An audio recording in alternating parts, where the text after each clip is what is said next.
الشيطان الرجيم. بسم الله الرحمن الرحيم. يا أيها المدثر قم فأنذر وربك فكبر وثيابك فطهر والرجز فهجر ولا تمنن تستكثر ولربك فاصبر فإذا نقر في الناقور فذلك يومئذ يوم عسير على الكافرين غير يسير ذرني ومن خلقت وحيدا وجعلت له مالا ممدودا وبنين شهودا. نعم، أعوذ بالله والصلاة والسلام على رسول الله. أما بعد, brothers and sisters in Islam, أحييكم بالتحية الإسلامية وهي السلام عليكم ورحمة الله. As we talked about the biography of our Prophet, our noble Prophet Muhammad sallallahu alayhi wasallam. Last time, as we all hear about his life before prophethood, today inshallah we are going to move forward. We are going to discuss about his first revelation. So we ask Allah subhanahu wa ta'ala to guide us and give us the ability to say good and perform good. According to biographies of Prophet Muhammad sallallahu alaihi wasallam, while on retreat in a mountain cave near Mecca, the cave of Hira, where Muhammad used to go and ponder upon the evil deeds of his community. Angel Gabriel appears before him and commands him to read. He responded, "I cannot read." So this happens 2 times. He asked him again, "Read." Prophet Muhammad replied to Angel Gabriel that, "I cannot read." Then Angel Gabriel embraced him tightly and then revealed to him the first line of the chapter 96 of the Quran. That is the surah we recite last class or last lecture. Read in the name of Allah who created man from a cloud. Read, and Allah is the most gracious, who taught by the pen, taught man that which he knew not. You can have the tafsir, more explanation of this chapter in Sahih Bukhari, hadith 4953. So after the revelation, perplexed by this new experience, Muhammad made his way to home, where he was consoled by his wife Khadija, who also took him to her Nestorian Christian cousin Waraqa ibn Nawfal. Islamic tradition holds that Waraqa, upon hearing the description, testified to Muhammad's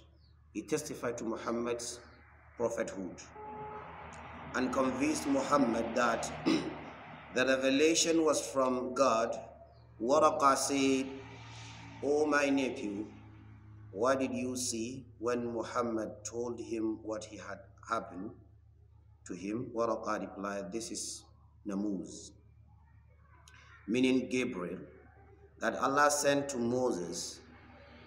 "I wish," Waraqa said, "I wish I were younger. I wish I could live up to the time when your people will turn you out." Muhammad asked, "Will they drive me out?" Waraqa answered in the affirmative and said, Anyone who came with something similar to what you have brought was treated with hostility. And if I should be alive until that day, then I will support you strongly. A few days later, Waraqah died.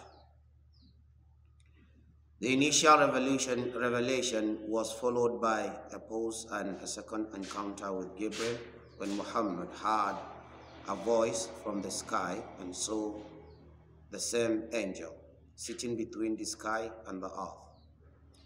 And the revelations resumed with the first verses of the chapter 74.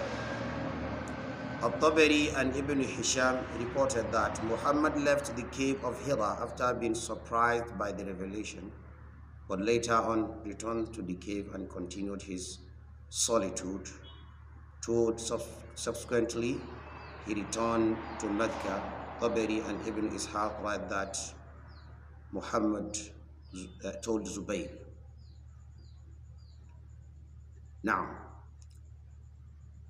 so the first first verses of the surah are believed by some to be the first verses of the Quran, claimed to be related by Muhammad. He received them while on retreat in a mountain cave at Hira, just outside the city of Mecca, in the year 610 CE. A few commentators disagree with this account, claiming that the first revelation was the beginning of Surah Al-Mudaththir, the surah I just recite now before the class, or Surah Al-Fatiha. Surah Al-Fatiha, Kitab, the first surah to be recited in each salah of the Muslim Ummah. You must recite Surah Al-Fatiha. So some say Surah Mudaththir or Surah Al-Fatiha are the first revelation, but there is a minority position. Moreover, the term Al-Insan, which is translated man, human, appears 65 times in the Quran, meaning humanity. So, verse 6 to 19, the morality and beliefs of mankind. A reminder of the surah claimed to have been revealed later questioned the morality and beliefs of mankind who thinks himself sufficient, unaware that all things will return to their Lord. Once man becomes self-satisfied, he has the tendency to transgress. These ayahs were revealed shortly after Muhammad sallallahu alayhi wasallam started to pray publicly, as many people question his actions. The next, question his actions. The text continues, addressing the impiety of the man who forbids our servant to pray. These later lines are told to date from the time when Muhammad began to pray the Salah in the Kaaba. Abu Jahl attempted to interrupt the prayer by trembling on Muhammad's neck while he was prostrated. Does he not realize that God sees all? The Quran commands Muhammad, and by inference all believers, to continue the prayer regardless, as those who persecute the faithful are unaware that God sees what they do. After the first 8 ayahs were revealed, Muhammad left the cave at Hira, and then Surah Ad-Duha, Nashra, and the second part of the surah were revealed after. 6 months, more specifically verse 9 to 12, were revealed when Muhammad first began praying publicly near Kaaba, because the Meccans did not comprehend what he was doing. This were directed towards people who tried to stop others from making diversions toward Allah. Once Abu Jahl, member of Quraysh, saw Muhammad sallallahu alayhi wasallam praying publicly, he told that Muhammad had adopted a new religion and tried to drive him away from the Kaaba. He gathered a crowd and asked, "Is Muhammad sitting his face on the ground in front of you praying?" When they replied in affirmative, he said, "By the gods Allah and Al-Uzza, if I ever catch him in that act of worship, that is salah, I will set my foot on his neck and rub his face in the dust." Abu Jahl wanted to follow follow through on his traits, but when he saw Muhammad, he stepped forward, mentioned to put his foot on his neck, but then became frightened and left. When asked about it later, he said that he had seen a vision of a ditch right in front of Muhammad, filled with fire and gold, with fiery wings. After Muhammad heard about the remark, he said, "If he would have come near me, the angels would have struck him down and torn him into pieces." So, more specifically, ayah 15 to 19 were about when Abu Jahl saw Muhammad pray again near Kaaba and said, "Didn't I tell you not to do this?" The Prophet scolded him and said that I had the right to pray here because he was born a citizen of Makkah. Abu Jahl said, "You dare to scold me? By God, with one call I can fill this valley with supporters." This passage was revealed. If Abu Jahl would have called upon his men, the angels of punishment will have seized him. These ayahs are more about the punishment that Abu Jahl or any transgressor will encounter. If he will have interrupted Muhammad or a devotee during prayer, the translated words bow down in verse 19 comes from the word sujud, which refers to the position in Muslims' prayer where their head, hands, knees, and toes are on the ground. Prophet Muhammad's revelation night, the night of power, that is Laylatul Qadr.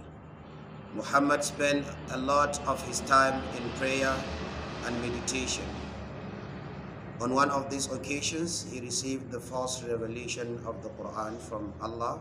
Muslims know that as the night of power, that is Laylatul Qadr in Arabic language. Muhammad was meditating in a cave on Mount Hira when he saw Angel Gabriel. The angel commanded him to recite the words before him. Muhammad never been told to read or write, but he was able to recite the words. In this way, Allah's message continued to be revealed to Muhammad over the next 23 years. Muhammad then recited the message to his people. And after Muhammad's death, the Quran was compiled under the instruction of Abu Bakr, the successor of Muhammad sallallahu alaihi wasallam. So we can, on this little summary, we can understand that Prophet Muhammad sallallahu alaihi wasallam revealed his first ayah, his first revelation was Surah Al-Alaq, and it was revealed in the cave of Hira. It was revealed by Angel Gabriel. This is called Angel Jibril in the Arabic. And Angel Gabriel is the one in charge of revelation. So inshallah, in our next class, we are going to see how Prophet sallallahu alaihi wasallam publicized his da'wah, continues his publicize of da'wah. So هذا من عندي وبالله التوفيق. سبحانك اللهم وبحمدك أشهد أن لا إله إلا أنت أستغفرك وأتوب إليك. السلام عليكم ورحمة الله.